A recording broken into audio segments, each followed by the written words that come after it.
कसम राम की खाते हैं, मंदिर वहीं बनाएंगे और मंदिर की तारीख नहीं बताएंगे, बोलने वालों के जुबान पर लगा ताला। जय श्री राम मित्रों, आप देख रहे हैं साला सन न्यूज़ और अभी हम उपस्थित हैं वापी टाउन में हनुमान मंदिर पर मटका गली में। जैसा कि आप देख सकते हैं कि राम मंदिर भी वहीं पर बन रहा है और 22 जनवरी की तारीख भी मंदिर की दे दी गई है और पूरे भारत में ही नहीं पूरे विश्व में पूरा विश्व राममय हो चुका है और एक दुल्हन की तरह पूरे विश्व को सजाया गया। ये बहुत एक गर्व की बात है और हमारे बीच में आज ऐसे कार्यकर्ता हैं, हम तो कहेंगे ऐसे महापुरुष हैं जिन्होंने अपने जान की परवाह ना करके कार सेवक में भाग लिया और यहाँ से लोगों को लेकर भी गए। तो सबसे पहले हम बात करेंगे यहाँ पर सुभाष भाई तिवारी से कि किस तरीके से उनके जहन में आया कि कार सेवक में जाना चाहिए। दूसरी एक बात और भी बता दूं कि उस समय जो हमने सुना है हमारे पूर्वजों के द्वारा बताया गया कि ऐसा रहता था कि कोई कार सेवक किसी राज्य से किसी शहर गाँव से जा रहा है तो उसके उठाकर पुलिस स्टेशन में डाल दिया जाता था, जेल में बंद कर दिया जाता था। उस डर से कई लोग घर छोड़कर दूसरे जगह चले जाते हैं। उसी माहौल में गुजरात की धरा पर यानी कि वलसाड़ जिले के वापी शहर में रहने वाले उत्तर भारतीय और यहाँ के लोकल के लोग जो एकता दिखाकर जो संगठन दिखाकर यहाँ से यूपी गए और उस गुम्मत को तोड़ा, उस कलंक को तोड़ा, आज उनके ही जुबान से हम सुनेंगे कि किस तरीके से उन्होंने इस कार्य को किया और उनके जहन में ये कार्य कैसे आया। एकदम सत्य घटना का वर्णन करूंगा आते जाते जो हुआ था। उससे पहले आज ये समग्र भारत में जो राम प्राण प्रतिष्ठा का महोत्सव हो रहा है और जिस कारण पूरे भारतवर्ष में खुशी और उल्लास मनाया जा रहा है, उसकी देन में हमारे गुरु दिग्विजय नाथ थे। दिग्विजय नाथ जी ने ही 1949 में उस मस्जिद में मूर्ति रखी थी और तब जाके वो मस्जिद मंदिर में कन्वर्ट हुआ और वहां से ये केस का आरंभ हुआ और आज जो हम विजय प्राप्त किए वो हमारे गुरु की देन थी जो इतिहास लोग नहीं जानते हैं। इस कार्यक्रम में आने और जाने में हमें बहुत कठिनाइयां हुई। उसके बाद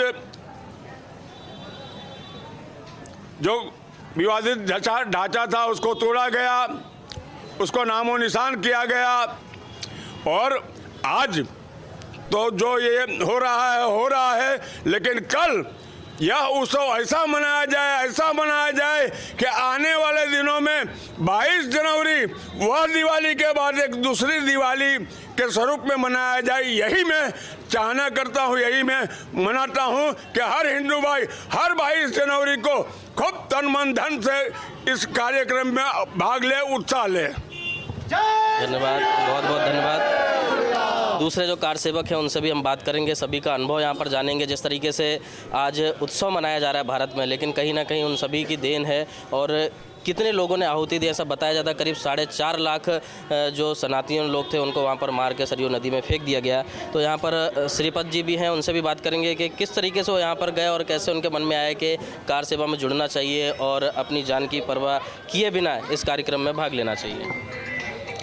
सबसे पहले आप सभी को जय श्री राम। आज बड़ी खुशी का माहौल है। पूरे भारतवर्ष में प्रभु श्री रामचंद्र भगवान का मंदिर जो अयोध्या में बना है उसमें कल प्रभु श्री राम जी की प्राण प्रतिष्ठा होनी है। हमारे लिए बहुत गर्व की बात है और आज ऐसी शुभ अवसर पर पूरे भारतवर्ष के राम भक्तों को मैं शुभकामनाएं देता हूं और जो कार सेवकों ने आज हमारे बीच हाजिर नहीं है या जिन्होंने अपनी आहुति दी है उन सभी को नमन करते हुए, वंदन करते हुए प्रभु श्री राम से प्रार्थना करेंगे कि हे प्रभु, आप सभी वो जो कार सेवक है उनको अपने चरणों में स्थान दीजिएगा। 1992 में जब आह्वान हुआ कि कार सेवा में जाना है तो गुजरात में सबसे पहले हम लोग यहाँ से 26 तारीख को निकल चुके थे। कार सेवा 6 दिसंबर को थी। हमको तो यूपी का रास्ता भी नहीं मालूम था, कौन सी ट्रेन जाती है, कौन सा स्टेशन, कुछ मालूम नहीं था।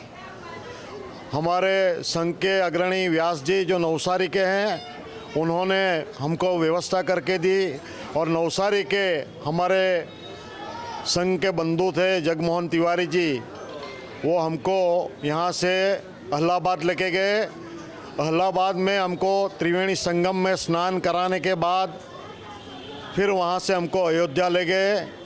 फिर वो हमको छोड़ के वहाँ से चले गए। अयोध्या में जब हम पहुँचे 28 तारीख को, तब हमको वहाँ खूब व्यवस्था चल रही थी।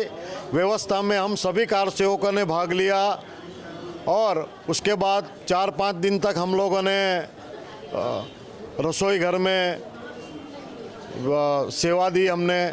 और 6 दिसंबर को सुबह हम वापी की दूसरी टीम आई थी, उसमें करीबन 10-12 लोग थे। उन सभी के साथ मिलके सुबह जल्दी हमने रामलला के दर्शन किए। फिर 12:30 बजे हम लोग रैली के स्वरूप में सभा स्थल पर पहुँचे। सभा स्थल पर विनय कटियार जी, ऋतुम्बरा जी, उमा भारती जी, अडवाणी जी, सबका अशोक सिंघल जी, सबका प्रवचन हुआ। फिर एकाएक 12-12:30 बजे एकदम माहौल गर्म हो गया, भागा दौड़ी शुरू हो गई। पता चला कि जो विवादित ढांचा है उसको तोड़ने में सब कार सेवक लग गए। हम भी वहाँ से सभा स्थल से ढांचे की तरफ गए। हमने भी कार सेवा में भाग लिया और हमारे एक जो बंधु थे जो आज नहीं है हमारे बीच, अतुल राय, और हमारे पिंटू भाई, महेंद्र भाई, जो गुंबज पे चढ़ गए थे और गुंबज को तोड़ने के लिए उन्होंने भी अथाक प्रयत्न किए। उसके बाद अतुल भाई स्लिप हो गए और नीचे गिर गए, उनका पैर टूट गया, तो फिर उनको वहीं से अस्पताल ले गया। फिर हम लोगों ने शाम तक कार सेवा की। शाम को रामलला जी को वो जो ढांचा तोड़ा गया था उसका काटमाल को ठीक करके वहाँ रामलला जी को एक टेंट बनाकर वहाँ उनको विराजमान किया। और फिर वहाँ से हम लोग को 2 दिन के बाद अयोध्या से बोला गया कि भाई आप अभी यहाँ नहीं रुक सकते, मिलिट्री ने हमको वहाँ से जाने को बोल दिया। जब हम आ रहे थे रास्ते में हमको बहुत दिक्कत हुई। रास्ते में एमपी या महाराष्ट्र के कुछ विस्तार में हमारे ट्रेन के ऊपर पथराव भी हुआ। हमारे ट्रेन में कुछ लोग घुस गए थे, वो भी हमको जान का खतरा लगता था। उनकी भी गतिविधि कुछ ठीक नहीं लगती थी, तो उनको भी ट्रेन में से हमने उतार दिया। और जैसे तैसे करके हम लोग बारडोली पहुँचे। बारडोली पे हमको उतार लिया गया और वहाँ बोला गया कि भाई आप आगे नहीं जा सकते, सूरत में बहुत वातावरण तंग है। तो हम बारडोली उतर गए। फिर बारडोली से हम बाय रोड वापी आए और रास्ते में हमें बहुत कठिनाई हुई। बहुत लंबी बात है, अभी मैं आपको नहीं बता सकता। पर आज जितने भी हमारे कार सेवक हैं, हम इतने खुश हैं कि हमने जो परिश्रम किया था, हमने जो तकलीफ़ भोगी थी, उसके बदले आज हमें ये प्रभु श्री रामचंद्र भगवान जी का मंदिर भी बन गया। और कल भगवान की प्राण प्रतिष्ठा का उत्सव होने जा रहा है। तो हमारे लिए, हम सभी कार सेवकों के लिए बहुत आनंद का क्षण है ये। और पूरे भारतवर्ष में इस आनंद के क्षण को धाम-धूम से मनाया जा रहा है। ये देखकर हमें बहुत आनंद हो रहा है। हमारे हनुमान जी मंदिर के प्रांगण में भी कल उसी के उपलक्ष्य में एक कार्यक्रम रखा गया है। सुबह सुंदरकांड का पाठ है, उसके बाद भव्य रैली है महिलाओं की, और फिर महाप्रसाद का आयोजन है। और आप इस सभी राम भक्तों को पधारने का लिए मैं आमंत्रित करता हूँ। जय श्री राम। धन्यवाद आपका। दूसरा एक हेमंत भाई से बात करके फिर मैं अपने जो साथी हैं मनोज भाई, उनको आमंत्रित करूंगा कि जो भी एडवोकेट साहब हैं और जो कार सेवक हैं उनसे बात करें।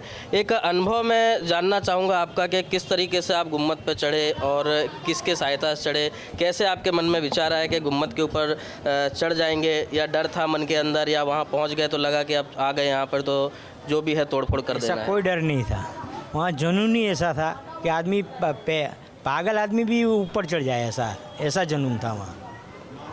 तो किस तरीके से आप चढ़े, कितना समय क्या रहा होगा और कितने दिन वहाँ रुके थे? 12:30 पे 11 बजे चढ़ना चालू हुआ, 12:30 पे वहाँ चढ़ा और 4 बजे वहाँ से उतरा हूँ।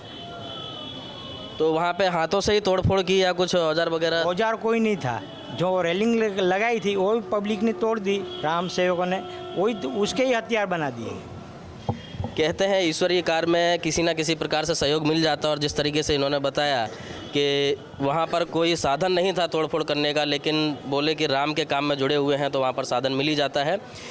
इसी के साथ जो हमारे पत्रकार साथी हैं मनोज भाई, जो सौर भारत के CEO हैं और सालासर न्यूज़ में सीनियर रिपोर्टर हैं, अभी आगे वो कार सेवकों से एडवोकेट रविनाथ पांडे जी से और नरेंद्र भाई पायक उपाध्यक्ष हैं जो वलसाड़ जिले के विश्व हिंदू परिषद के, वो बात करेंगे। धन्यवाद। जय श्री। 21 तारीख है और एक दिन बाद अयोध्या में श्री राम लला का प्राण प्रतिष्ठा होना है।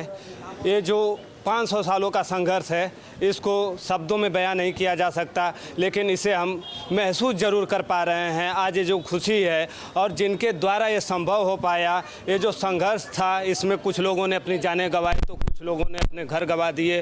तो इतना संघर्ष रहा जिनके द्वारा ये सब किया गया, वो लोग हमारे बीच में मौजूद हैं और उनको ही सम्मानित करने के लिए हमारे बीच में एडवोकेट साहब जी हैं जो कि आए थे आज इनको सम्मानित करने के लिए, और हमें भी पता चला तो हम आए इनसे बात करने के लिए और पूरा इनका जर्नी तो जानेंगे। इससे पहले हम एडवोकेट साहब से जानेंगे कि कैसे आपके मन में विचार आया कि इन लोगों को सम्मानित करना चाहिए और इन लोगों को भी समाज के बीच में सबको लाइट में लाना चाहिए, सबके बीच में लाना चाहिए, सबको पता चलना चाहिए कि इनका ये वो संघर्ष था जो आज 22 तारीख को अयोध्या के अंदर से रामलला का प्राण प्रतिष्ठा हो रहा है। तो इन लोगों के द्वारा ये संभव हो पाया। हालांकि हम लोग अपने घरों में बैठ के जैसे राम का नारा लगाते रहते हैं, लेकिन ये नहीं होते तो फिर वो आज इस मुकाम तक नहीं पहुंच पाते। बहुत बहुत स्वागत है। देखिए, हम तो बस इतना ही कहना चाहेंगे कि ये जो भी संभव हुआ है वो आप सभी के सहयोग और आप सभी के बलिदान के द्वारा ही संभव हुआ है। आज उन घटनाओं को याद किया जाए तो टीवी और समाचार पत्रों में सुन करके लोगों के रोंगटे खड़े हो जाते थे, और ऐसी परिस्थिति में आप सभी ने अपना योगदान दिया है, ये सबसे वंदनीय है। इसमें बहुत लोगों ने अपनी जान गंवाई, बहुत माताओं ने अपने बच्चों का बलिदान किया। आज ये बलिदान की देन है कि आज ये हम सफलता के शिखर पर पहुँचे हैं, और आज देश एक दूसरी दिवाली मनाने के लिए, एक्चुअल देखा जाए तो खरेखर दिवाली कल मनाई जा रही है। जैसे आप सभी जानते हैं कि श्री रामचंद्र जी विजय प्राप्त करने के बाद अयोध्या वापस आए थे तो दिवाली मनाई जाती थी। आज वही समय है कि प्रभु श्री रामचंद्र जी अपने स्थल, अपने जन्मस्थली पर कल विराजमान होंगे। ये भारतवर्ष के लिए, तमाम सनातन हमारे हिंदू भाई बहनों के लिए एक गर्व का विषय है, और सबको ये दिवाली की तरह मनाना चाहिए। और आप सभी लोगों को पुनः आप सभी लोगों को खूब खूब वंदन है, और जो इस कार सेवा में अपनी जानों की आहुति दी है, इन लोगों को प्रभु श्री रामचंद्र जी अपने शरणों में स्थान दें, ऐसी प्रार्थना के साथ मैं अपनी वाणी को विराम देता हूँ। जय श्री राम। ये थे एडवोकेट जो कि इस गुमनाम योद्धा ही बोल सकते हैं, जो आज से पहले शायद कोई इनको जान रहा था। हालांकि लोकल लोगों को छोड़ दिया जाए तो फिर पूरे देश में इनको शायद कोई पहचान पा रहा होगा, लेकिन अब हमारे वीडियो के माध्यम से शायद आप लोगों तक पहुँचे, और हम चाहेंगे कि आप इस वीडियो को ज़्यादा से ज़्यादा फॉरवर्ड करें, जो कि इन लोगों के द्वारा ये संभव हो पाया। मैं आप लोगों से बात करूँगा, थोड़ा तसल्ली से करूँगा, तो मैं चाहूँगा कि मैं भी आप लोगों के बीच में बैठ जाऊं और तसल्ली से थोड़ा सा बात करूं। अच्छा, जब आप लोग यहाँ से गुजरात से निकले यहाँ से, तो कैसे आप लोगों को पता चला कि आप लोगों को अयोध्या चलना है, फिर वहाँ पे जाना है, कार सेवक बनना है, कैसे सब जानकारी हासिल हुआ? पहले तो अपना परिचय दीजिए। मेरा नाम महेंद्र शर्मा है। अच्छा। भाभी का रहने वाला हूँ। अच्छा। मेरा हम वर्षों से, मतलब ये जुनून ही था ऐसा कि वो कार सेवक बनना ही है। अच्छा, तो ये जिस समय कार सेवक बन के आप लोग जा रहे थे, क्या उम्र रही होगी आपकी उस समय? 18 से 20 साल। 18 से 20 साल। तो घर का कंडीशन कैसा था जब आप घर से निकल गए थे? क्योंकि इस उम्र में लोग चाहते हैं कि हम अपना घर चलाएं और घर के लिए कुछ करें, और आप कैसे धर्म की तरफ बढ़ गए अचानक? वो धर्म की तरफ बनना हो तो अंदर से ही बात हो जाती है। अच्छा। वो तो मैं तो बिना कहे ही घर से निकला था। अच्छा, घर पे किसी को पता नहीं था? नहीं था। और उस समय जब आप बताया गया और हमें जानकारी भी मिली कि आप सीधे उस विवादित ढांचा पे जो गुंबद बना हुआ था आप वहाँ पे चढ़ गए, खुदा न खास्ता अगर कुछ अनहोनी हो जाता तो फिर घर वालों को कैसे क्या होता? साथ में हमारे आदमी भी थे ना। कितने लोग निकले थे यहाँ से? यहाँ से हम दो झुंड में गए थे। 2 झुंड में कितने लोगों का आप लोगों का ग्रुप था यहाँ से? यहाँ से हम 5 आदमी गए थे। 5 गए ना। 5 पहले गए थे, बाद में ये लोग 17 है ना, 8 बाद में 12 लोग 12 गए। अच्छा, पहले आप लोग यहाँ से 5 निकले तो आप लोग साथ में ही निकले थे? अच्छा, नहीं, बाद में गए। आप बाद में गए तो पहले आप निकले थे। क्या नाम है ग्रुप आपका? में हेमंत राणा। हेमंत भाई, तो आप यहीं से वापस गुजरात से ही रहने वाले हैं? अच्छा, एक चीज़ मैं आप लोगों को जानकारी दे दूं कि जब ये अयोध्या जाने की प्लानिंग हो रही थी और कार सेवकों की जो प्लानिंग हो रही थी उस समय तत्कालीन बीजेपी के अध्यक्ष लाल कृष्ण आडवाणी जी थे और जो कि उस समय बीपी सिंह की सरकार केंद्र में चल रही थी, तो कहीं ना कहीं बीजेपी अपना वर्चस्व जरूर चाहती थी कि, और इनका खास करके बीजेपी का ये रहा भी कि हम शुरू से हिंदुत्व को लेकर चलेंगे, हालांकि देश को लेकर आज चल रहे हैं, लेकिन उस टाइम पे हिंदू भावना उनके अंदर ज़्यादा थी और लाल कृष्ण आडवाणी को जब अपना वर्चस्व बनाना था और हिंदू को आगे लाना था, उस समय में बीपी सिंह की सरकार थी, वो कुछ इस तरह का एक बिल लेके आई थी जिस समय कुछ खास करके मुस्लिमों को आरक्षण दे दिया गया था, तो हिंदुओं के लिए खास हो गया था कि हम अपनी तरफ किस तरह से लेके आएँ। लेकिन संघर्ष तो ये 500 सालों का था और ये उसी संघर्ष का नतीजा है कि आज वो राम मंदिर बन पा रहा है। तो हम जानना चाहेंगे, लाल कृष्ण आडवाणी जब यहाँ से सोमनाथ मंदिर जो कच्छ में है, ये अपना श्री राम शोभा यात्रा का शुरुआत तो वहीं से हुआ था, तो आप लोग पहले वहाँ पे गए थे या फिर यहीं से डायरेक्ट वापस से निकल लिए थे आप लोग? बाद में गए हम तो, मतलब रथ यात्रा तो पहले निकल गई थी ना। रथ यात्रा पहले निकल गई थी, उसके बाद में आप लोग गए यहाँ से? अच्छा, तो आप लोग डायरेक्ट अयोध्या पहुँचे? हम लोग सीधा अयोध्या पहुंचे थे। उससे पहले तो आडवाणी जी की रथ यात्रा पूरे प्रदेशों में घूमती हुई फिर वहाँ पहुँची थी। हम यहाँ से थोड़ा बलसाड़ तक साथ में गए थे, फिर बाद में डायरेक्ट हम लोग सीधा यहाँ से अयोध्या पहुँचे थे। अच्छा, अयोध्या पहुँचे आप लोग, तो वहाँ पे लगभग कितने लोग थे कार सेवक? लाखों की संख्या में लोग थे वहाँ पर।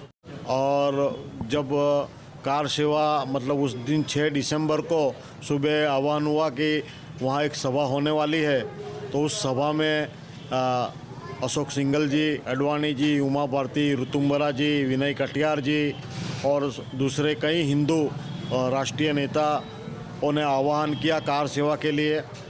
और अच्छा, एक चीज़ मैं समझना चाहूँगा, आप दिसंबर की बात कर रहे हैं, मुझे जहाँ तक याद है मैं इस बारे में पढ़ा हूँ कि जब उत्तर प्रदेश के तत्कालीन मुख्यमंत्री मुलायम सिंह यादव जब कल्याण सिंह 90 में मुलायम सिंह थे। कल्याण सिंह थे, हाँ। 90 के दशक में मुलायम सिंह यादव जी, 90 की बात है, मैं 90 की बात कर रहा हूँ, जब 90 में 30 दिसंबर को कार सेवक लोग पहुँचते, तो आप लोग दूसरी दफ़ा जब गए थे उस टाइम की बात कर रहे हैं?